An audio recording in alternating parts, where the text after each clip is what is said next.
فاتحہ کی التماس ہے تمام ارواح مومن و مومنات کے لیے، بالخصوص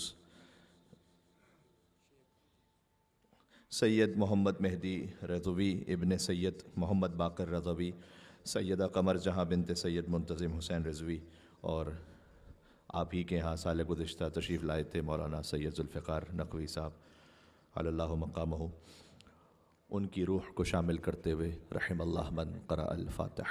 بسم اللہ الرحمن الرحیم، الحمد للہ رب العالمین، الرحمن الرحیم، مالک یوم الدین، ایاک نعبد و ایاک نستعین، اہدنا الصراط المستقیم، صراط الذین انعمت علیہم غیر المغضوب علیہم ولا الضالین۔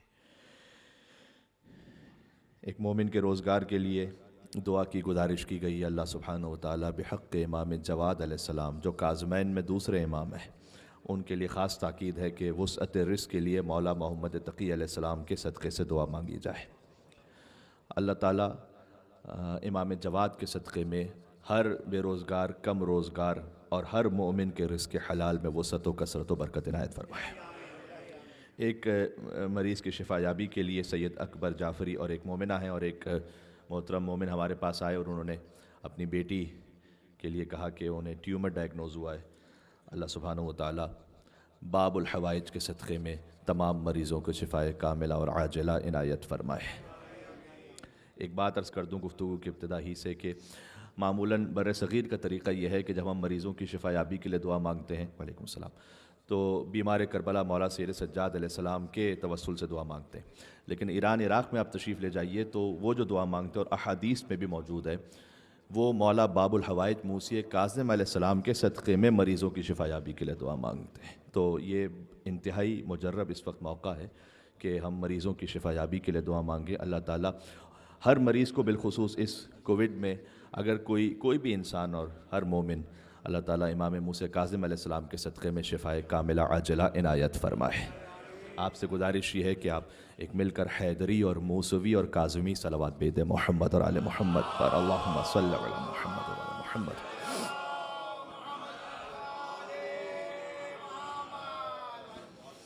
اعوذ باللہ من الشیطان اللعین الرجیم، بسم اللہ الرحمن الرحیم، وبہ نستعین وہو خیر ناصر ومعین، والعاقبۃ للمتقین والجنۃ للموحدین والنار للعاصین، والصلاة والسلام علی اکرم الانبیاء والمرسلین، حبیب الہ العالمین، العبد المرتضی والنبی المجتبی والرسول المصطفی، سیدنا و نبینا و شفیع ذنوبنا و طبیب نفوسنا و مولانا بالقاسم محمد۔ اللہم صلی علی محمد و علی محمد وعلى آلہ الطیبین الطاہرین المعصومین المظلومین، سیما بقیت اللہ فی الارضین الذین اذهب اللہ عنہم الرجس وطہرہم تطہیرا۔ اللہم صلی علی محمد و علی محمد۔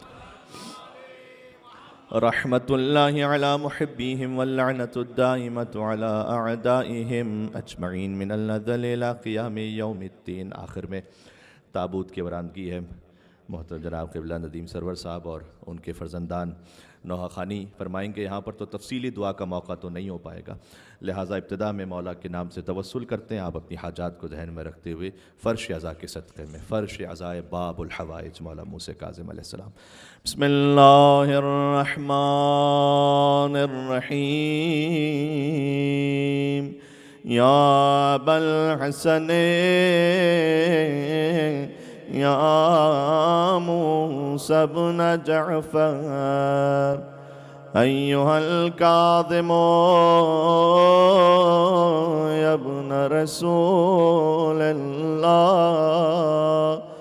یا حجت اللہ علی خلقہ، یا سیدنا و مولانا، انا توجہنا واستشفعنا وتوسلنا بک الی اللہ، وقدمنا بين يدي حاجاتنا يا وجيها عند الله اشفع لنا. ماشاء اللہ اتنے مومنین ہیں، تھوڑا اور مل کے یا وجیہا عند اللہ اشفع. آخری مرتبہ ظہور امام کے لیے یا وجیہا عند اللہ اشفع لنا عند اللہ. مل کے نعرہ صلوات بیت محمد اور آل محمد پر. اللہم صلی علی محمد و آل محمد.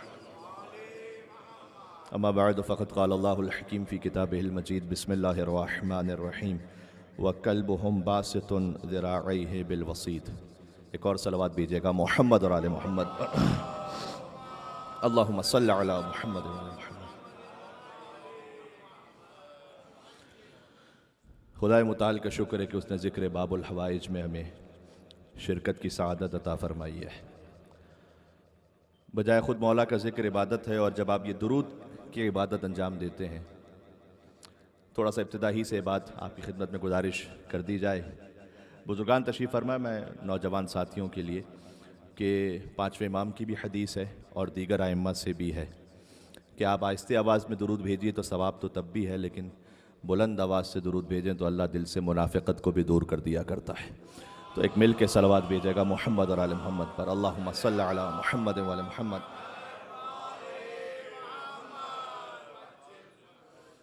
اچھا، جتنی بلند ہونی چاہیے تھی اب تک اتنی ہوئی نہیں ہے اتنے مجمع میں. تو اللہم صلی علی محمد و آل محمد.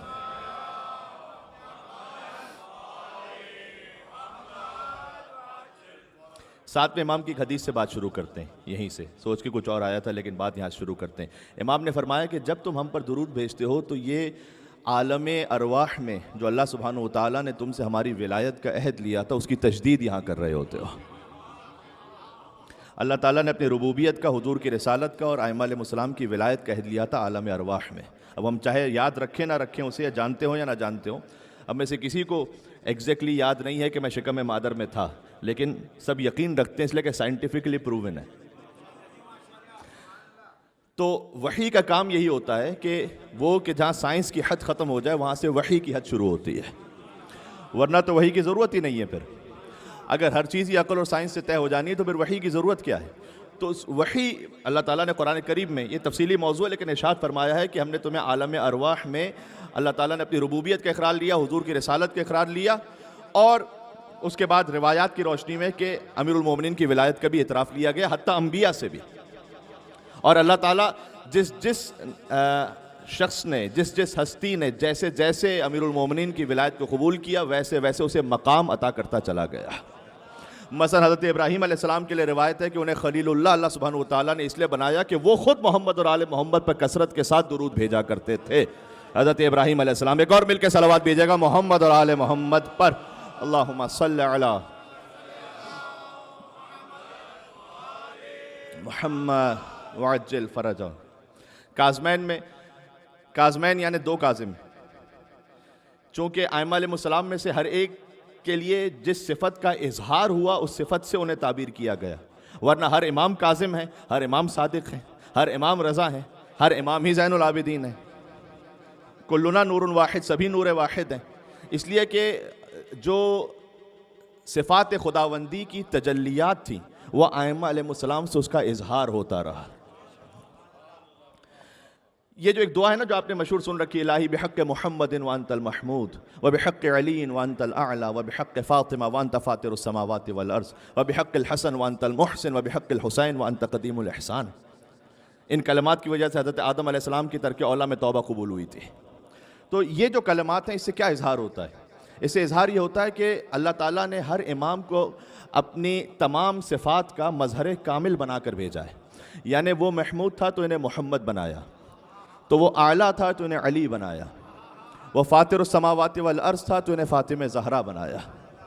یہ فقط اہل بیت اطہار کے لیے نہیں، ہم اور آپ کے لیے کہا تخلقوا باخلاق اللہ. یہ حدیث موجود ہے کہ اللہ کے اخلاق اپنانے کی کوشش کرو. یعنی کیا مطلب؟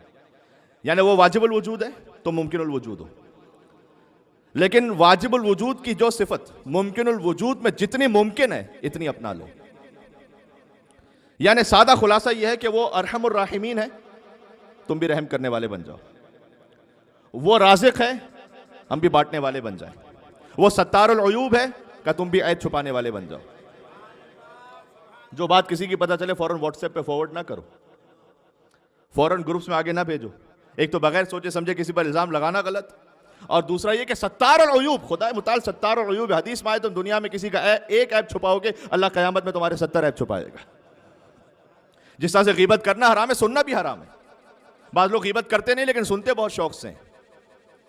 جب ان کے سامنے کوئی غیبت تو کہہ بھی رہے تھے کہ میں تو غیبت نہیں کر رہا، اور جب کوئی کہہ بھی رہا ہوتا ہے تو پھر آگے جب وہ رک بھی جائے بیچارہ نا تو کہتے ہیں اچھا اور کچھ، وہ 5 منٹ کے لیے اور شروع ہو جاتے ہیں.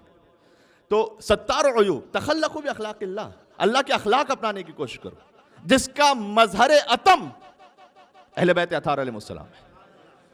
وہ محمود تھا، انہیں محمد بنایا. پھر سنیے گا، مجھے آنا ہے 7ویں امام کی بارگاہ تک. وہ اعلیٰ تھا تو انہیں علی بنایا. یعنی خدا کی صفت اعلیٰ کا مظہر تام ہے امیر المومنین علی ابن ابی طالب علیہ السلام.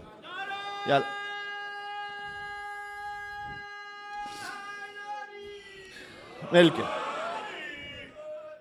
13 رجب اسی ماہ میں گزری ہے، آپ نے بھرپور جشن بھی یقیناً منایا ہوگا. اور 13 رجب کا تو موقع وہ ہوتا ہے کہ جب ہر مومن کا جو دل ہے وہ شبیہ دیوار کعبہ بن جاتا ہے. جیسے دیوار کعبہ مسکرا رہی ہوتی ہے ویسے ہی ہر مومن مسکرا رہا ہوتا ہے. اور یہ خاص اہل بیت اطہار کے ماننے والوں کی شان ہے. ابھی ایک پروگرام ہو رہا تھا پاکستان میں 13 رجب کی مناسبت سے کسی میڈیا چینل پر، اس میں بھی ہم نے عرض کرنے کی کوشش کی تھی کہ وہاں پر ایک اہل سنت عالم دین تھے، وہ بھی خوش عقیدہ ہیں، لیکن بعد میں بعض مومنین نے مجھ سے پوچھا کہ مولانا صاحب جب آپ یہ بات کہہ رہے تھے فضائل مولا علی تو وہ خوش عقیدہ ہیں لیکن کیوں چہرے سے کچھ ناگواری کے آثار تھے؟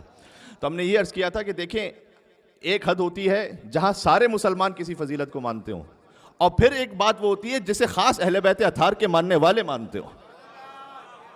وہ مل کے کہیں گے یا علی. تو یہاں وہاں سے کسی کو ادھر ادھر سے ملا، اور ہمیں امام بھی اپنا خدا کے گھر سے ملا. تو ہمیں کہیں اور جانے کی ضرورت اس تو علی ابن ابی طالب علیہ السلام مظہر تام میں صفات خدا بندی ہے. تو فاطر السماوات والارض تو نے فاطمہ زہرا بنایا سلام اللہ علیہ. وہ اللہم صلی علی محمد وعلی محمد، غور کیجئے گا بس. وہ محسن تھا تو انہیں حسن مجتبیٰ بنایا. تو وہ قدیم الاحسان تھا تو انہیں حسین سید الشہداء بنایا. اور وہ معبود تھا تو انہیں زین العابدین بنایا. اور وہ عالم الغیب والشہادہ تھا تو انہیں باقر العلوم بنایا. وہ صادق الوعد تھا تو انہیں جعفر صادق بنایا. وہ کاظم الغیظ تھا تو انہیں موسی کاظم بنایا. اسے رضا پسند تھی تو انہیں علی رضا بنایا. اسے تقوی محبوب تھا تو انہیں محمد تقی بنایا. وہ نقی مزاج تھا تو انہیں علی النقی بنایا. وہ عسکرانہ شان کا حامل تھا تو انہیں حسن عسکری بنایا. اور غور فرمائیے گا وہ خود غائب تھا لہذا اپنی آخری حجت کو غیبت کے پردے میں رکھ کر ہدایت کا اہتمام فرمایا. ایک مل کے صلوات بھیجیں یہاں سے وہاں تک محمد اور آل محمد پر. اللہم صلی علی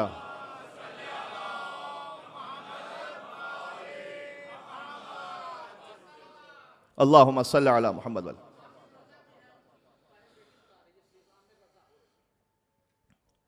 غور فرمائیے گا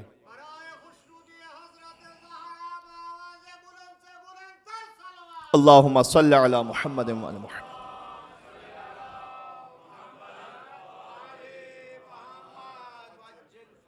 اچھا گفتگو میں ظاہر ہے کہ وقت بھی محدود ہے اور 2 مناسبتوں سے گفتگو تو کم از کم مصائب کے حد تک ہمیں 2 مناسبتیں آپ کی خدمت میں عرض کرنی ہے. روانگی امام حسین علیہ السلام کی بھی مناسبت ہے آج کی مجلس میں. تو یہ عرض کرنا چاہتا ہوں کہ اچھا ان ائمہ علیہ السلام میں سے خاص طور پر 2 امام وہ ہیں، ذرا غور فرمائیے گا.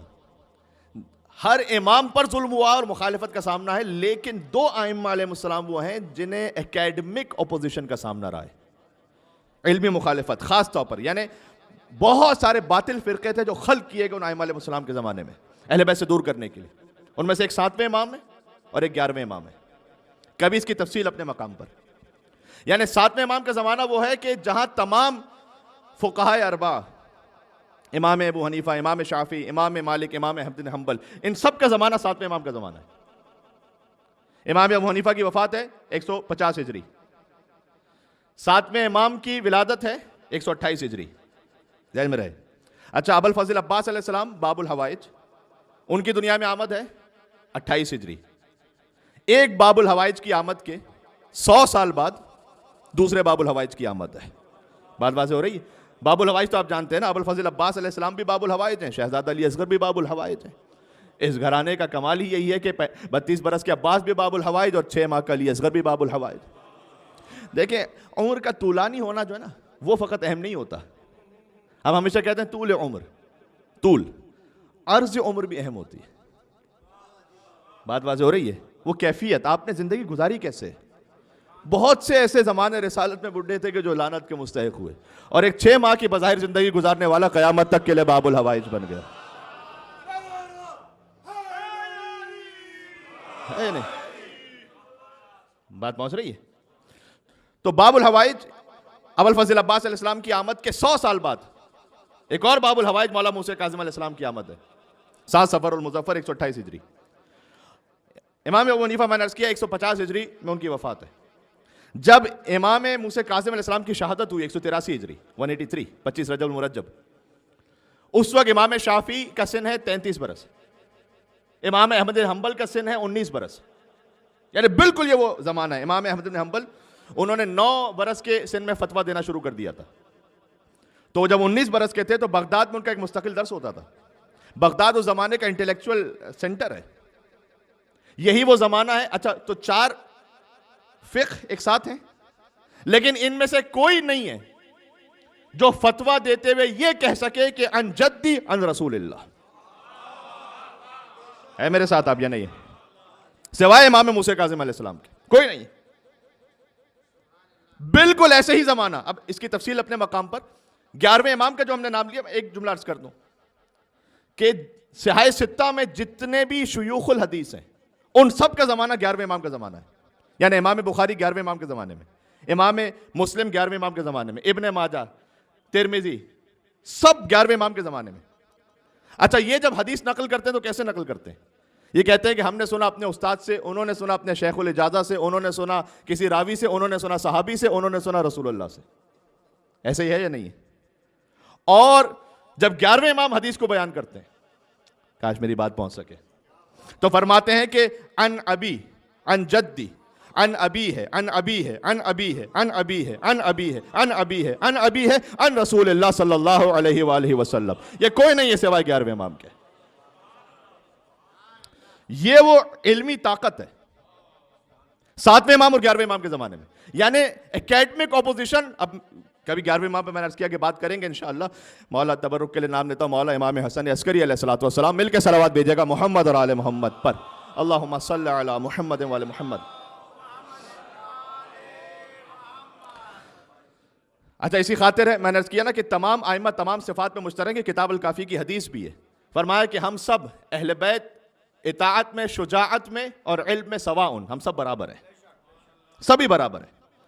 جو امیر المومنین ممبر سلونی پر کہتے ہیں سلونی قبل ان تفقدونی، وہی 8 برس کے امام محمد تقی علیہ السلام جب منصب امامت پر فائز ہوئے کہتے ہیں سلونی قبل ان تفقدونی، کوئی فرق نہیں ہے۔ پھر فرمایا کہ ہاں، امیر المومنین اور سرکار ختمی مرتبت کے لیے کچھ الگ سے خاص فضائل ہیں، لیکن علم میں، شجاعت میں، اطاعت میں سب برابر ہیں۔ اس لیے کاظمین یعنی 2 کاظم، لہذا 7ویں امام اور 9ویں امام ان کا اجتماعی لقب ہے کاظمین، لیکن آپ عراق میں جا کے دیکھیں تو انہیں جوادین بھی کہا جاتا ہے، یعنی 2 کاظم نہیں ہے فقط، 2 جواد بھی ہیں۔ بات واضح ہو رہی ہے؟ ایک کا لقب کسی اور کے لیے ہے اور 9ویں امام کا لقب 7ویں امام کے لیے بھی ہے، یہ بات واضح ہے۔ تو عرض یہ کرنا چاہ رہا ہوں کہ اس وقت 4 مذاہب فقہی ہیں 7ویں امام کے زمانے میں، ساتھ ہی یونان کے فلسفے کا عربی ٹرانسلیشن 7ویں امام کے زمانے میں ہو رہا ہے۔ تو ایک نئی فکر یہ آ رہی ہے کہ یہ جو کچھ ہے یہ نیچر ہے، فطرت ہے، خالق نہیں ہے کوئی۔ اچھا، یہ کیوں ایجاد کیے جا رہے ہیں مختلف مکاتب علمی اور فکری بظاہر؟ اس لیے کہ اگر کسی کو شرعی مسائل کے لیے معلومات چاہیے، اہل بیت کے پاس نہ جائے، ان 4 میں سے کسی ایک امام کے پاس چلا جائے۔ کسی کو ریشنلزم چاہیے، عقلانیت، وہ کہتا ہے مجھے عقلی دلائل سے بات کرنی ہے اور سوچنا ہے، وہ بھی امام کے پاس نہ آئے، وہ فلسفیوں کے پاس چلا جائے. بات واضح ہو رہی؟ جبکہ امام نے فرمایا کہ عقل کا معیار ہی یہ ہے کہ یہ دیکھو کہ کون خدا کی تصدیق کرتا ہے اور کون خدا کی تکذیب کرتا ہے. یہ ساتویں امام کی حدیث ہے. عجیب ہے. بات پہنچ رہی ہے؟ اسی زمانے میں، یہ بہت مختصر عرض کر رہا ہوں، اس پہ 2-3 گفتگو ہو سکتی ہیں کم از کم. اسی زمانے میں کم از کم 4 صوفیہ کرام ایسے ہیں جن کا بہت عروج ہے، جن میں سے ایک ہیں سفیان ثوری. میں کسی پہ کوئی تبصرہ نہیں کرنا چاہتا اس وقت، جبکہ بڑی گنجائش ہے کہ بات ہو سکے. ایک بات عرض کر دوں، چلیں، یہ جو صوفیت کا جو لبادہ تھا نا، جو باطل صوفیت تھی، مثلا خود چھٹے امام اور ساتویں امام کے زمانے میں، تو ہمارے بھی ایک کانسیپٹ، یہ مسکنسیپشن ہے کہ اسلام یہ پسند کرتا ہے کہ آپ غربت میں رہیں، مفلسی میں رہیں، تنگ دستی. ایسا نہیں ہے، ہرگز نہیں ہے ایسا، ہرگز نہیں ہے ایسا. آپ حلال طریقے سے کمائیے، حلال طریقے سے سنت حضرت خدیجہ پر عمل کیجئے. یہ اصل اسلام ہے. جی بات پہنچ رہی ہے؟ یہ مسکنسیپشن ہے کہ ہمیشہ غربت میں رہو. پسند نہیں کیا گیا غربت کو، قاد الفقر ان یکون کفرا، بلکہ کہا گیا فقر انسان کو بسا اوقات کفر تک لے جاتا ہے. اس خاطر آپ کو کثرت کے ساتھ ائمہ علیہ السلام کی حدیثوں میں ملے گا کہ 2 چیزوں کو ختم کیجئے، ایک جہالت کو ختم کیجئے، غربت کو ختم کیجئے. یہ 2 کینسر ہے یہ. تو امام علیہ السلام نے ایک بظاہر اس زمانے کے اعتبار سے ایک اچھا سا مناسب لباس پہنا ہوا تھا. سفیان ثوری جو صوفی بنا ہوا ہے، تو اس نے بڑا کھردرا سا لباس پہنا ہوا تھا. تو اس نے امام کو دیکھا اور امام کو دیکھ کر کہا کہ میں کیا دیکھ رہا ہوں کہ آل محمد وہ دنیا داری میں لگ گئے، نعوذ باللہ. ایسا لباس پہنا ہوا انہوں نے. کوئی بادشاہوں جیسا شاہانہ فاخرانہ لباس نہیں تھا، لیکن ایک عام طریقے سے جو ایک اچھا مناسب لباس ہو امام نے پہنا ہوا تھا. آپ کو مولا علی علیہ السلام کی زندگی میں بھی مختلف احوال ملیں گے. مختلف حوالوں سے کبھی امیر المومنین نے انتہائی غربت میں زندگی گزاری ہے، اور کبھی اتنی دولت کے ساتھ کہ اگرچہ کہ وہ دولت امیر المومنین کے کبھی گھر میں نہیں آئی، سب کی سب تقسیم کر دی گئی. لیکن ایسا نہیں کہ ظاہری دولت میں بھی کوئی کمی تھی، نہیں. بے شمار کنویں وقف کیے، بے شمار زمینیں آباد کی علی ابن ابی طالب علیہ السلام نے. یہ اپنے ذہن کی اصلاح کی ضرورت ہے. تو میرے جوان ساتھی وہ ضرور کمائیں، آگے بڑھیں، محنت کریں. سورہ جمعہ کی آیت ہے وَإِذَا قُضِيَتِ الصَّلَاةُ فَانتَشِرُوا فِي الْأَرْضِ. جب نماز پڑھ لو تو گھر میں نہ بیٹھ جاؤ، زمین باہر نکلو، کماؤ. فَانتَشِرُوا فِي الْأَرْضِ، محنت کرو. وَابْتَغُوا مِن فَضْلِ اللَّهِ. سبحان اللہ، یہ ہے قرآن، خدا کی قسم. لیکن جب اس محنت کے بعد کچھ حاصل ہو جائے نا، تو اسے اپنی محنت کا کمال نہ سمجھنا، فضل خداوندی سمجھنا. یہ ہے اسلامی تصور. دولت کا اسلامی تصور یہ ہے. اب بات سے بات نکلتی چلی جائے گی، ورنہ 2 بڑے دولت مندوں کا ذکر قرآن میں موجود ہے. ایک قارون کا ہے اور ایک حضرت سلیمان نبی کا ہے. ہاں، قارون نے انما اوتیتہ علی علم عندی، قرآن میں موجود ہے کہ جب حضرت موسیٰ علیہ السلام نے کہا تھا کہ یہ زکوٰۃ دو، اب اللہ نے تمہیں اتنی دولت دی ہے، کہتا ہے انما اوتیتہ علی علم عندی، یہ تو سارا میرے علم کا کمال ہے، میں بہت بڑا ہوشیار تھا، تو میرے علم کا کمال ہے، میں آگے کیوں دوں کسی کو. یہ ایک مائنڈ سیٹ ہے جو کہ مذموم ہے. اور حضرت سلیمان کے لیے قرآن میں وہ کہتے ہیں ھذا من فضلہ، یہ حضرت سلیمان کا جملہ ہے، یہ سب میرے رب کا فضل ہے. اگرچہ کہ پاکستان میں یہ دودھ کی دکان پر ملاوٹ کے نیچے لکھا ہوا ہوتا ہے ھذا من فضل ربی، یہ سبھی میرے رب کا فضل ہے کہ جو آ رہا ہے نا. ایسا ہی ہے کہ نہیں ہے؟ لیکن ھذا من فضل ربی، تو دولت کے آ جانے میں حرج نہیں ہے. اس کے بعد مزاج کیسا رہتا ہے، سوال یہ ہے. کیا قارون کا مزاج ہے یا حضرت سلیمان کا مزاج ہے؟ بات پہنچ رہی ہے. ھذا من فضل ربی، یہ میرے رب کا فضل ہے. تو اس نے امام علیہ السلام سے کہا کہ یہ میں آل محمد کو کیا دیکھ رہا ہوں، دنیا داری میں لگے میں ایسا لباس پہ دیکھیں، میں نے کیسا کھردرا لباس پہنا ہے. تو امام علیہ السلام نے کہا کہ اس کی طرف آگے بڑھے. تو وہ جانتا تھا کہ اب امام کیا کرنے والے ہیں، اس لیے پیچھے ہٹنے لگا. امام نے اس کا ہاتھ پکڑا، اس کا ہاتھ الٹا. تو اس کھردرا جو لباس تھا نا، اس کے نیچے بہت نرم و ملائم لباس تھا. اور امام نے جب اپنا لباس الٹا تو اس کے نیچے کھردرا لباس تھا. ہائے ہائے ہائے ہائے. امام نے کہا تو نے دنیا داری کے لیے وہ لباس پہنا ہے، دنیا کو دکھانے کے لیے، اور اپنے نفس کے آرام کے لیے وہ ملائم لباس پہنا ہے. اور میں نے اللہ کی نعمت کا شکر ادا کرتے ہوئے یہ لباس پہنا ہے، اور اپنے نفس کو بتلانے کے لیے اندر وہ کھردرا لباس پہنا ہے. یہ ہے بات پہنچ رہی. ایک صلوات کا حق تو بنتا ہے یہاں پر محمد اور آل محمد پر. اللہم صلی علی محمد و آل محمد. بات پہنچ رہی. تو یہ دولت کو آپ استعمال کس طرح سے کرتے ہیں، وہ اس مزاج میں کس طرح سے آتے ہیں، وہ اہم. پھر دولت ہو، شہرت ہو، عزت ہو، مقام ہو، کچھ بھی ہو، وہ سب اپنے اپنے مقام پر اس کے بعد ھذا من فضل ربی ہے یا انما اوتیتہ علی علم عندی ہے، یہ میرا اپنا ٹیلنٹ تھا جس کی وجہ سے سب کچھ ہو رہا ہے، باقی کسی کو کچھ پتہ ہی نہیں تھا دنیا میں، یعنی ھذا من فضل ربی، میں تو انا عبدک الضعیف الذلیل الحقیر المسکین المستکین، باقی پروردگار تو ہے، سبحان اللہ۔ اچھا تو بات جو عرض کرنا چاہ رہا تھا، ساتویں امام کے زمانے میں ایکیڈمک اپوزیشن اپنی انتہا پر ہے، صوفیوں کی طرف سے، جعلی فقہا کی طرف سے، اور فلاسفہ کی طرف سے، اور اب امر ربی یہ ہے کہ اے موسیٰ ابن جعفر، آپ نے ان سب کا مقابلہ بھی کرنا ہے، اور انتہا یہ ہے کہ پھر آپ نے زندان میں بھی رہنا ہے۔ یہ دو متضاد باتیں، سبحان اللہ۔ حتیٰ امام احمد ابن حنبل سے میں یہ بات کہہ دوں جو تاریخ میں اسے بول دینا چاہیے، امام احمد ابن حنبل کو بھی بلایا گیا تھا جب وہ 19 برس کے تھے، جب امام موسیٰ کاظم کی شہادت ہوئی، کہ آپ گواہی دیجئے گا کہ ان کی جو شہادت ہے، یعنی ان کی جو وفات ہے، وہ طبعی ہوئی ہے۔ اور وہ گئے، اور انہوں نے جب مولا کا جنازہ دیکھا تو دفعتاً کہا کہ میں گواہی یہ نہیں دے سکتا، میں کیسے گواہی دوں کہ سر پا تازیانوں کے نشان موجود ہیں۔ امام کی قید کے بارے میں سب نے سن رکھا ہے، لیکن تازیانوں کے نشان، امام احمد ابن حنبل کی گواہی ہے کہ مولا موسیٰ کاظم علیہ السلام کے لاش اتھر پر تازیانوں کے نشان تھے۔ تو کہا میں گواہی نہیں دوں گا، بہرحال یہ امام انہوں نے کہا، یہ اوروں نے گواہی دی، پھر تو بات واضح ہو رہی ہے۔ اب اس زمانے میں سبحان اللہ، امام نے حماد ابن عیسیٰ ہیں، حشام ابن حکم ہیں، بڑے بڑے وہ افراد ہیں کہ جنہوں نے امام کی حدیثوں کو لکھ لکھ کر آگے پہنچایا ہے، تاکہ کلام امام زندہ رہے، کلام نورانی اہل بیت اطہار علیہ السلام، جس کی وجہ سے قرآن کی صحیح تفسیر زندہ رہے گی، حقیقت میں عقیدہ توحید زندہ رہے گا امام کے کلام کی وجہ سے۔ اور آج اس کا اثر یہ ہے، خواجہ نصیر الدین طوسی کا نام آپ نے شاید سن رکھا ہو، مولا موسیٰ کاظم کے حرم ہی میں مدفون ہے، عجیب شخصیتیں ہیں یہ۔ خواجہ نصیر الدین طوسی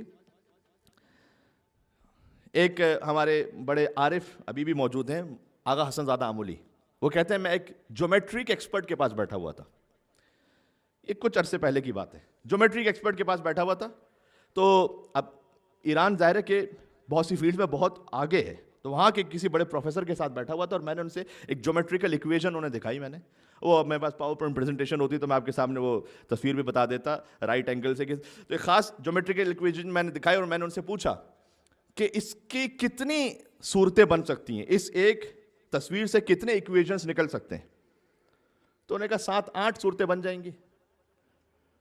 تو میں نے ان سے کہا کہ اگر 15-20 بن جائیں تو میں نے کہا 15-20 تو کوئی بہت ماہر جیومیٹری کا ایکسپرٹ ہو تو بنا لے گا وہ، تو میں نے ان سے کہا کہ اگر 200 بن جائیں تو، کہتے نہیں 200 تو بہت مشکل ہے، تو میں نے ان سے کہا کہ اگر 2000 ہوں تو مجھے تعجب سے دیکھنے لگے، اور پھر میں نے ان سے کہا اگر 2 لاکھ ہوں تو، کہتے ہیں اب یہ کیا باتیں کر رہے ہیں پتہ نہیں۔ اس کے بعد کہتے ہیں میں نے خواجہ نصیر الدین طوسی کی کتاب دکھائی، اس ایک جیومیٹریکل پکچر سے 4,97,664 صورتیں تھیں اس میں۔ اچھا میں نے کیوں بات پیش کی ذرا سنیے گا اب۔ میں نے کہا یہ ہے ہمارے عالم گزرے، اچھا بظاہر ایسا لگتا ہے جس پروفیسر سے وہ بات کر رہے تھے وہ مذہب اہل بیت کا کوئی اتنا زیادہ قائل نہیں تھا، یہ اتنی عقیدت نہیں رکھتا تھا۔ میں نے کہا یہ ایک عالم گزرے جنہوں نے قریب 500,000 ایکویشنز بنائی ہیں اس ایک صورت سے، اور جب یہ اتنے بڑے جو عالم ہیں نا، جب ان کی تدفین کا موقع آیا تو انہوں نے وصیت فرمائی تھی جب موت کا وقت قریب تھا کہ مولا موسیٰ کاظم کے حرم میں دفن ہے نا یہ، تو کہتے تھے کہ مجھے ایسے نہیں لے کے جانا، میں اتنا عبد ذلیل ہوں کہ میری کیا حیثیت اور اوقات ہے کہ میں باب الحوائج کے حرم میں دفن ہوں۔ تو کہتے تھے کہ یہ عزیزوں یہ تواضع انکساری سیکھنے کی ضرورت ہے ہمارے جوانوں کو، یہ جو جذبہ ہے نا جو ہم الحمدللہ ہمارے بزرگوں سے وہ ہم ان کے بزرگوں سے انہیں ملا تھا، لیکن شاید یہاں پر آ کے کہیں کم نہ پڑ جائے، یہ اب جوان نسلوں کو سنبھالنے کی ضرورت ہے۔ تو کہتے ہیں کہ میں جب یہاں دفن ہوں گا تو اگر میرے پیر پھیلے ہوئے تو یہ تو بڑی سوء ادب ہو جائے گا امام کے حرم میں، اور دفن کے لیے آپ پیر سمیٹ بھی نہیں سکتے، پیر فولڈ کر کے تو دفن نہیں کر سکتے، تو اب پیر اور ہاتھ پھیلے ہوئے ہیں، تو کہا بس اصحاب کہف کے کتے کی آیت لکھ دینا میرے کفن پر، اور پھر مجھے لے جانا جو میں نے سرنامہ کلام میں پڑھی 18واں سورہ 18ویں آیت، وَكَلْبُهُمْ بَاسِطٌ ذِرَاعَيْهِ بِالْوَسِيدِ، یہاں پیر تو پھیلے ہوئے لیکن ایک کتا ہے کہ جو یہاں پیر پھیلائے بیٹھا ہوا ہے. یہ عجیب انکساری ہے. وہ ہستی کہ جو اپنے علم کا اتنا بڑا ماہر ہے، جب وہ پہنچے 7ویں امام کے سامنے کہا ایک کتا ہے جو اس بارگاہ میں ہاتھ پھیلائے بیٹھا ہوا. اس ادب کی ضرورت ہے عزیزان کرام. اس کے بعد آقا ابراہیم نیشا پوری کہتے ہیں کہ جب میں نے اس بات کو سنا تو کہا مجھے سمجھ میں آ گیا جو اللہ تعالیٰ نے قرآن میں کہا ہے نا کہ وَلَوْ أَنَّ مَا فِي الْأَرْضِ مِن شَجَرَةٍ أَقْلَامٌ وَالْبَحْرُ يَمُدُّهُ مِن بَعْدِهِ سَبْعَةُ أَبْحُرٍ مَا نَفِدَتْ كَلِمَاتُ اللَّهِ، اگر دنیا کے سارے درخت قلم بن جائیں اور سارے سمندر سیاہی بن جائیں اور اس میں 7 سمندر مزید مل جائیں، ما نفدت کلمات اللہ، تم اللہ کے کلمات لکھنا چاہو سمندر ختم ہو جائیں گے، اللہ کے کلمات ختم نہیں ہو سکتے، نہیں ہو سکتے. مل کے صلوات بھیجے گا اللہم صلی علی. بات پہنچ رہی ہے؟ یہ مبالغہ نہیں ہے چیز. اور پھر امام نے فرمایا کہ وہ کلمات اللہ ہم ہے، وہ ہم ہے کلمات اللہ. امیر المومنین کے لیے یعنی کثرت کے ساتھ برادران اہل سنت کی کتابوں میں یہ حدیث موجود ہے. بہت ذمہ داری سے بات کر رہا ہوں، پیج نمبر والیوم نمبر کے ساتھ حوالے میرے پاس موجود ہے کہ حضور نے فرمایا کہ لو ان الریاض اقلام والبحر مداد والجن کتاب والانس حساب ما احصى فضائل علی ابن ابی طالب. اگر دنیا کے سارے درخت قلم بن جائیں اور سارے سمندر سیاہی بن جائیں اور سارے جن حساب کرنے لگیں اور سارے انسان لکھنے لگیں، کیا تم یہ نہیں کہا لکھ نہیں سکتے، ما احصوا، کاؤنٹ نہیں کر سکتے تم فضائل علی ابن ابی طالب کو، کاؤنٹ نہیں کر سکتے، گنتی نہیں لگا سکتے تم. سبحان اللہ. یہ کیا مبالغہ ہو رہا ہے کیا؟ عرش خدا مقام جناب امیر ہے، میر انیس علیہ رحمہ. یہ آج تو نام لیے بغیر اگر یہ مصرے پڑھتی جائے تو کوئی کہے کہ پتہ نہیں غالی و نصیری ہو گئے. آپ کہاں عرش خدا مولا علی کو ملا رہے ہیں، کیا کر رہے ہیں آپ؟ یہ میر انیس نے کہا ہے، میں نہیں کہہ رہا. عرش خدا مقام جناب امیر ہے. آئے ہائے ہائے، پتہ نہیں کہاں آپ کیا سن رہے ہیں، بات پہنچ رہی. عرش خدا، کوئی مبالغہ نہیں، یقین جانو کوئی مبالغہ نہیں. میں اس سے بڑھ کے بھی بات کہہ سکتا ہوں لیکن ابھی پہلے اتنا ڈوز نہ دے کے جاؤں تو اچھی بات ہے.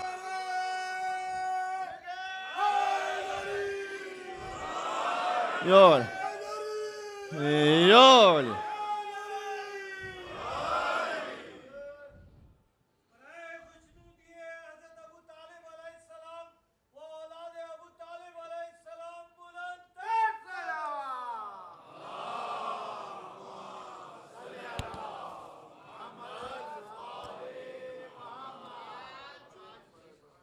اچھا سارے مصرے پڑھ دوں اس بند کے باقی. کہتے ہیں عرش خدا مقام جناب امیر ہے، کہتے ہیں کرسی بھی تحت بام جناب امیر ہے. بام کہتے ہیں چھت کو. یہ کرسی ہے میری آپ کی کرسی مراد نہیں ہے، یہ آیت الکرسی مراد ہے. یہاں پر یہ پلاسٹک اور لکڑی کی کرسی نہیں ہے، بچوں کو سمجھانا پڑتا ہے بس. کرسی بھی تحت، یہ آیت الکرسی مراد ہے. اللہ لا الہ الا هو الحی القیوم لا تأخذه سنة ولا نوم له ما في السماوات وما في الأرض من ذا الذي يشفع عنده إلا بإذنه يعلم ما بين أيديهم وما خلفهم ولا يحيطون بشيء من علمه إلا بما شاء وسع كرسيه السماوات والأرض وهو العلي العظيم. یہ جو کرسی ہے نا، کرسی بھی تحت بام جناب امیر، کرسی نیچے ہے فضائل علی ابن ابی طالب علیہ السلام سے.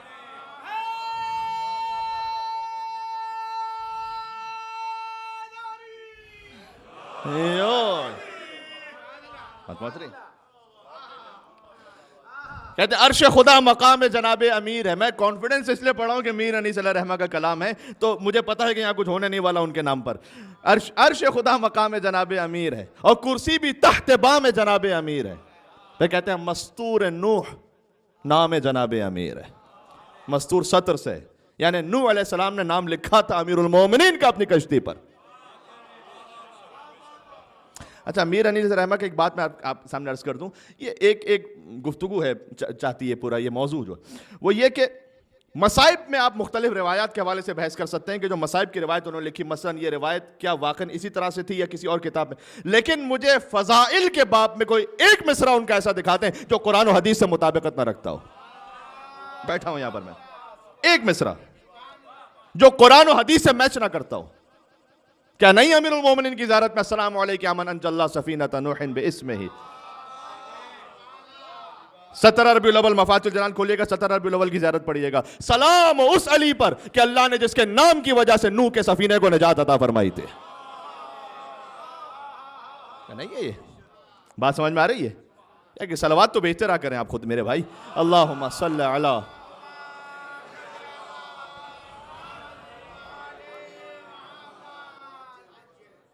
کہتے ہیں مستور نوح نام جناب امیر ہے، آیات حق کلام جناب امیر ہے، ٹھیک ہے، عرش خدا مقام جناب امیر ہے، کرسی بھی تحت بام جناب امیر ہے، مستور نوح نام جناب امیر ہے، آیات حق کلام جناب امیر ہے۔ تو کہتے ہیں اب بیت میں سمیٹ دیا انہوں نے، اب جب عرش کی بات کریں، کرسی کی بات کریں تو پھر خالق کون، مخلوق کون، کیا پردہ ہے، کیا بات ہے، تو کچھ وضاحت تو کیجئے۔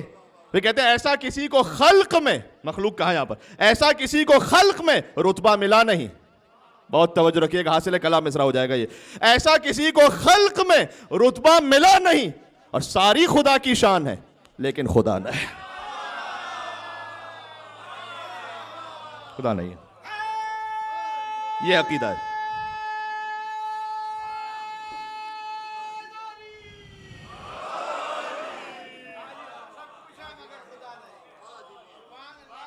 حق تو یہی ہے،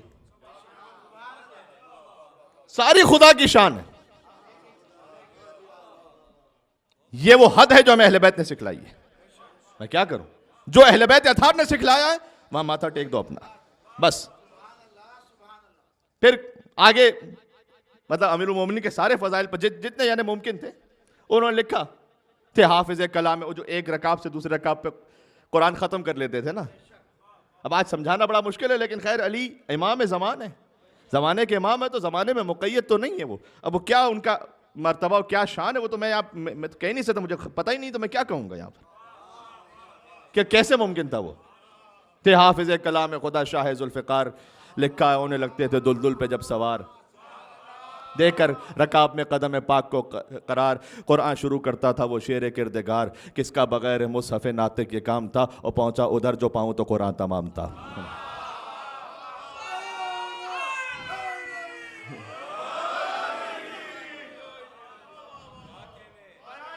میرا نہیں صحیح، مل کے صلوات میں اللہم صلی علی۔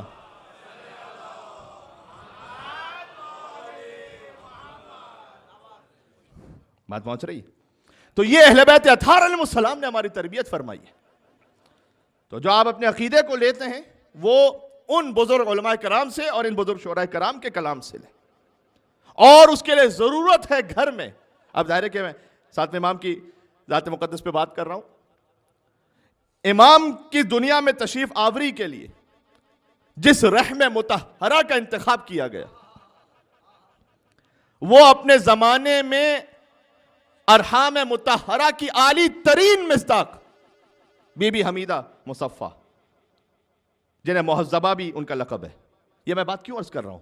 دیکھیں ائمہ علیہ السلام کی آپ امہات میں دیکھیے گا، آپ کو بی بی شہر بانو کا تعلق ایران سے، حضرت حجت کی والدہ کا تعلق روم سے، ہمارے پاس 7ویں امام، 8ویں امام، 9ویں امام، 11ویں امام کی والدہ، کسی کا تعلق نارتھ افریقہ سے، کسی کا تعلق حتیٰ فرانس کے جزیرے سے، تفصیل اپنے مقام پر، فرانس کے جزیرے سے بھی تعلق ہے، ان میں سے ایک کی والدہ کا تعلق۔ یہ کیا تھا؟ اہل بیت مدینہ میں رہنے والے معمولاً یہ اللہ سبحانہ وتعالیٰ نے اہتمام فرمایا تھا کہ اگر کردار عالی ہو نا تو چاہے وہ خاتون افریقہ میں رہتی ہوں۔ بات پہنچ رہی ہے؟ یہ درس ہے یا نہیں میرے اور آپ کے لیے؟ کسی چیز کو نہ دیکھنا اپنے بچوں کے ازدواج کے لیے، سب سے پہلے یہ دیکھنا کہ کیا یہ محبت اہل بیت کا بیج بو سکتی ہے تمہاری نسلوں میں یا نہیں، باقی کسی چیز کو نہیں دیکھنا۔ اہم ترین بات ہے عزیزان گرامی، بات آ کر پھر بچہ 16-17 سال کا ہو جاتا ہے، وہ کسی اور لائن پر نکل جاتا ہے، پھر آ کر میں تو حقیقت سے طالب علم، لیکن علماء کرام کے پاس لوگ آ کے پوچھتے ہیں مولوی صاحب وہ کوئی تسبیح بتا دیجئے، بچہ بہت بگڑ گیا ہے۔ جناب وہ جو 16 سال آپ نے توجہ نہیں دی، وہ 2 تسبیح گھما لینے سے کچھ نہیں ہونے والا، یہ نہیں، ایسا نہیں ہوگا۔ یہ تو اہل بیت کی زندگی سے آپ دیکھیے گا، امام نے فرمایا کہ وہ حمیدہ فی الدنیا و محمودۃ فی الآخرہ، امام کی والدہ جنہیں اللہ سبحانہ و تعالیٰ نے شرف عطا کیا کہ ایک امام کی زوجیت میں آئیں، اور ظاہر ہے کہ دوسرے امام کی مادریت انہیں عطا ہوئی، چھٹے امام کی زوجہ ہیں، ساتویں امام کی والدہ ہیں، اس مقام علمی پر ہے۔ روایت موجود ہے، میرے پاس وقت نہیں بچا ورنہ تفصیل سناتا آپ خدمت میں، کہ 8 ذی الحج کا واقعہ یوم الترویہ کا، حج جب ہونے والا تھا، ایک قبیلہ آتا ہے امام کے پاس، چھٹے امام کے پاس آ کے کہتا ہے کہ مولا ہمارے ساتھ ایک چھوٹا سا بچہ ہے، اسے بھی حج کروانا چاہتے ہیں، کچھ شرعی مسئلے پوچھنا چاہتے ہیں۔ امام نے کہا اس بچے کی ماں کو کہو کہ بی بی حمیدہ خاتون کے پاس جائے، جو وہ کہتے ہیں وہی میرا جواب ہے۔ سبحان اللہ، بات پہنچ رہی ہے؟ کیا میں نے اور آپ نے سوچا ہے کبھی اس طرح سے؟ یہاں کے پرائرٹیز بدل جاتی ہیں۔ آپ ہم کف دیکھیے، کمپیٹیبل ہونا چاہیے، خیر میں اس پہ بات نہیں کر رہا اس پہ کہ کمپیٹیبل ہونا چاہیے، لیکن کمپیٹیبلٹی میں سب سے اہم معیار یہ کہ دیکھو نام اہل بیت تمہاری نسلوں میں زندہ رکھے گی یا نہیں، اور رکھے گا یا نہیں، دونوں طرف سے، یہ بہت اہم ہے عزیزوں۔ ورنہ یقین فرمائیے گا اس بلو بک کی کوئی حیثیت ہی نہیں بچے گی اگر 2 نسلوں بعد میرا بچہ یا علی کہنا ہی نہ جانتا ہو۔ اب سمجھ گئے جو بات پہنچا تھا، بات ہے نا؟ جی سبحان اللہ، جزاک اللہ، شکریہ۔ تو یہ اہم ترین منزل ہے عزیزان اکرامی۔ اور ایک جملہ چلیں یہ بھی کہتا چلوں، اب پتہ نہیں پھر کب آؤں گا، تو جو باتیں ہیں دل میں وہ ایک جملے میں ایک جملہ اچھا انشاءاللہ۔ لیکن عرض یہ ہے کہ کئی مرتبہ آپ پیرنٹس سے ملیے، وہ کہتے ہیں کہ مولانا صاحب I don't force my child for religion. I don't force him. I want him to be convinced himself internally. یہ on the face of argument بڑی اچھی بات لگتی ہے کہ انٹرنلی وہ خود کنونس ہو، میں نہیں فورس کروں گا، نہ حجاب پہ فورس کروں گا، نہ نماز پہ فورس کروں گا، میں کچھ نہیں کروں۔ میں اس سے پوچھتا ہوں کہ یار رات میں برش نہیں کرتا بچہ تو فورس کرتے ہو کہ بیٹا برش تو کرنا پڑے گا؟ مطلب دین کی حیثیت ایک ٹوتھ پیسٹ جتنی بھی نہیں رہی ہے کیا؟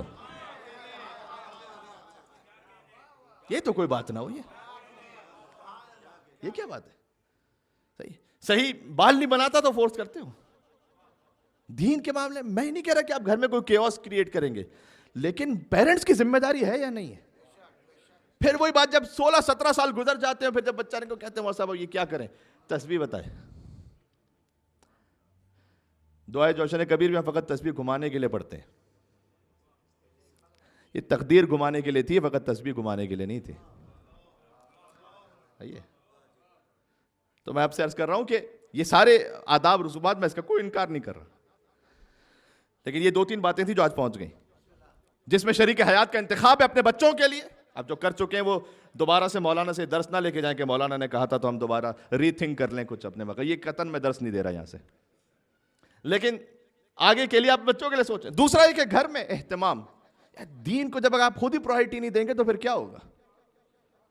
ہاں، کہ سب سے پہلے جو چیز قربان ہوتی ہے وہ یا تو نماز قربان ہوتی ہے، یا مجلس قربان ہوتی ہے، یا اعمال قربان ہوتے ہیں۔ بیٹا تمہارا یہ کام ہے، یہ چھوڑ دو۔ ارے پھر بڑا ہو کے وہ کیا کرے گا؟ ایک اور حساس بات ہے، اگر اجازت ہے تو، پتہ نہیں کتنا ڈوز ہو گیا، ایک حساس بات اور کہہ دوں۔ بعض افراد کی مجبوری ہوتی ہے، میں کسی کی مجبوری پہ بات نہیں کر رہا، لیکن عام حالات میں کوشش کریں کم ترین ایسا موقع ہے کہ آپ اپنے بچے کو چائلڈ کیئر بھیجیں، کم ترین آئے۔ چائلڈ کیئر بزنس کا ڈائریکٹ تعلق اولڈ ایج ہوم بزنس سے ہے، یہ بات سمجھیے گا میں کیا کہہ رہا ہوں، اس کا ڈائریکٹ ریلیشن ہے وہاں سے۔ یہ کیا مطلب ہے، کیا کہہ دیا میں نے؟ جب آج چائلڈ کیئر میں بھیجا نا ہم نے بچے، میں نے کیا کہ بعض لوگوں کی مجبوری ہوتی ہے، جینوئن مجبوری ہوتی ہے، میں اس سے انکار نہیں کر رہا، لیکن آہستہ آہستہ کچھ سیٹ اپ ایسا بنائے کہ کم سے کم رہے یہ معاملہ۔ پھر وہ جب بچہ بڑا ہوگا، چونکہ آج ہمارے کسی ورلڈلی افیئر کے معاملے میں مشکل تھا تو ہم نے اسے بھیجا ہے، جب وہ بڑا ہوگا تو وہ کہے گا کہ میں نے تو اپنے ماں باپ سے یہی سیکھا تھا۔ آپ جو ماشاءاللہ بزرگ ہیں، کبھی کوئی سوچ بھی سکتا تھا کہ ہم اپنے ماں باپ کو اولڈ ایج ہوم بھیجیں گے؟ کوئی سوچ بھی سکتا تھا؟ نہیں۔ کیوں؟ اس لیے کہ آپ کے ماں باپ نے آپ کو نہیں چھوڑا تھا، تو آپ اپنے ماں باپ کو کبھی نہیں چھوڑیں گے۔ بات سمجھ میں آ رہی ہے؟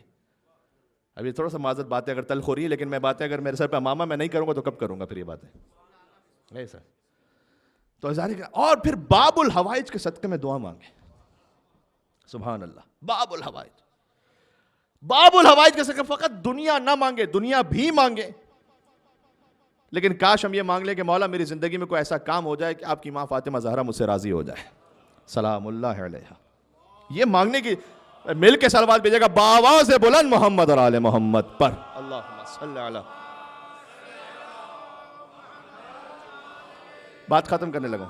جزاک اللہ.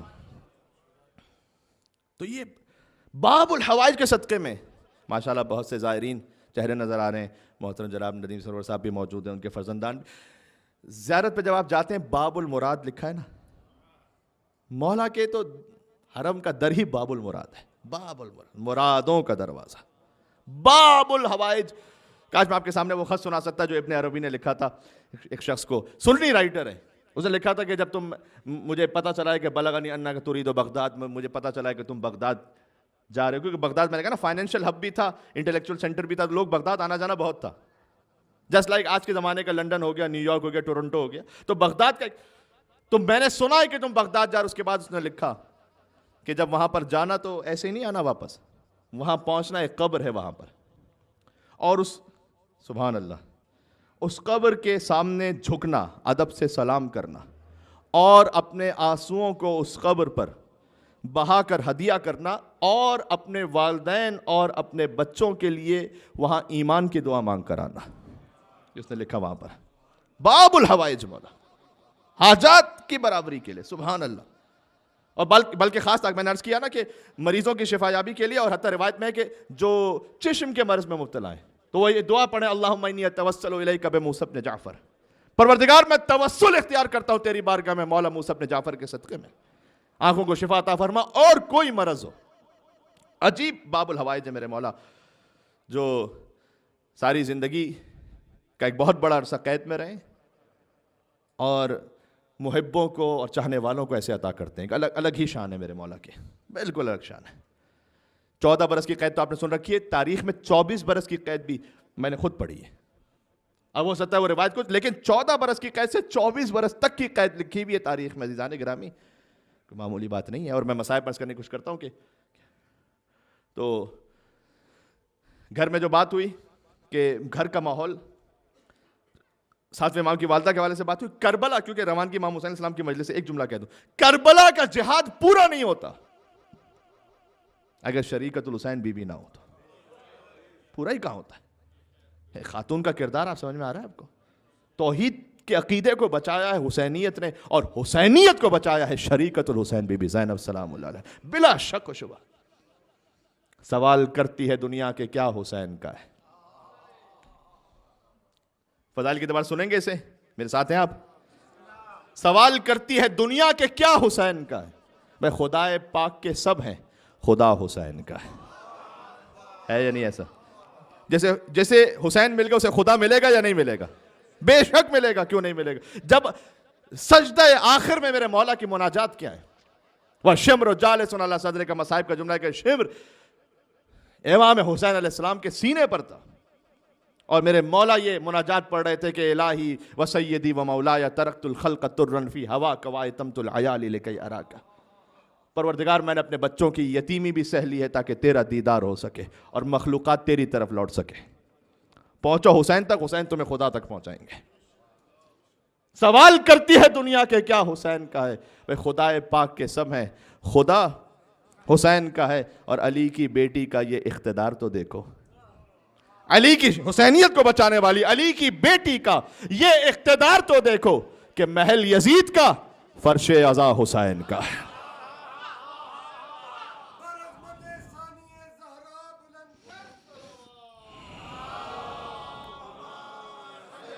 نعرہ حیدری لگائیں، نعرہ حیدری لگائیں، ایک نعرہ حیدری لگائیں.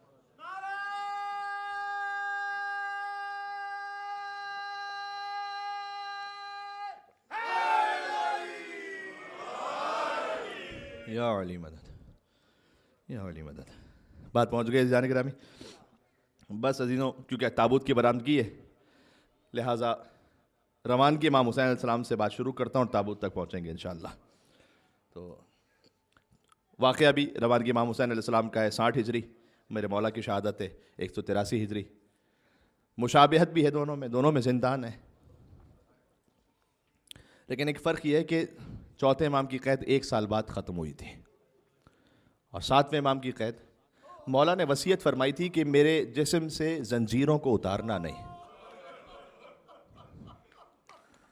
حضرت مرزا دبیر اللہ رحمہ کیا کہہ کے چلے گئے ہے نا، مولا پہ انتہائی اسیری گزر گئی کہ زندان میں جوانی و پیری گزر گئی. عجب مصائب ہے میرے مولا موسیٰ کاظم علیہ السلام کے. سخت ترین زمانہ ہے کربلا کے ساتھ، اگر دیکھا جائے کربلا کے بعد سخت ترین زمانہ میرے 7ویں امام کے مصائب ہے. ہو سکا جتنا مولا نے توفیق عطا کی عرض کرنے کی کوشش کروں گا. آپ کا بہت شکریہ جس انداز سے آپ سماعت فرما رہے تھے، اور سب سے پہلے ساری باتیں یقین بلا مبالغہ میں کہہ رہا ہوں، باتیں اپنے آپ کے لیے کہتا ہوں میں، کسی اور کے لیے کیا انسان بات کر سکتا ہے، خود اپنی دعا کر لے بس کافی ہے. اور میرے کسی بھائی تک بات پہنچ جائے انشاءاللہ تو وسیلہ نجات ہوگا. لیکن حسین مدینہ سے چلے، جانے مدینہ چھوڑ رہا ہے. جب حسین چلے تو علماء بیان فرماتے ہیں کہ قبر رسول پر پہنچے تو قدم جمع کر جا رہے تھے. جب بھائی کی لحد پر آئے تو ایسے جیسے کوہ ذی وقار چل رہا ہو، لیکن جب ماں کی لحد پر پہنچے 57 برس کے حسین ہیں، لیکن ایسے دوڑے جیسے کوئی چھوٹا بچہ اپنی ماں کی گود میں جاتا ہے. یہ تاریخ میں 1 ہفتے قبل کی بات ہے، میلبرن میں ایک مومن کی والدہ کا انتقال ہوا. میں ریلیٹ کرتا ہوں، خود تقریباً 60s میں، ان کی والدہ 95 ایئرس کی ایج، لیکن تڑپ کر بلک کر ایسے رو رہے تھے جیسے کوئی چھوٹا بچہ رو رہا ہو نا. ماں اور بچے کا عجیب ہی رشتہ ہے، ایسا رشتہ اللہ سبحانہ و تعالیٰ نے بنایا ہے. یہ کسی حسین کی ماں تو 18 برس میں دنیا سے گزر گئی تھی.